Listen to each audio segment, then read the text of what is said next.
আজকে আমি যাব তারাপীঠের রাঙামাটি ওয়াটার পার্ক। তো ফটাফট রেডি হয়ে টোটোতে বসে পড়লাম। তো টোটো থেকে আমি এখন যাব আশ্রমপাড়া থেকে রাকেশ দা যাবে আমার সঙ্গে এবং তৌফিক যাবে। তো ফাইনালি আশ্রমপাড়া এসে রাকেশ দা রেডি এবং রাকেশ দার সঙ্গে স্কুটি করে যাব।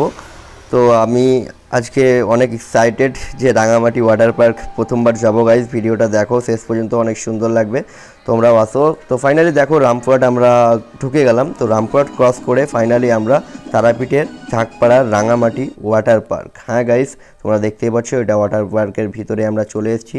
পার্কটা অনেক সুন্দর গাইজ, তোমরাও আসো। পার্কের এন্ট্রি ফিস পার হেড যদি তোমরা স্নান করো তাহলে 150 টাকা করে গাইস, আর এমনি যদি এনটিভি করো স্নান না করো তাহলে 20 টাকা করে। তো গাইস পার্কটা এত সুন্দর ছিল কি বলবো ভাই, দারুণ দারুণ, তোমরাও আসো। তো এই পার্ক নিয়ে ওয়াটার পার্ক সুইমিং করেছি আমি, একটা বড় ভিডিও বানিয়েছি, ভিডিওটা তোমাদেরকে দেখা। এই ভিডিও ডিসক্রিপশনের লিঙ্কটা দেওয়া থাকবে, তোমরা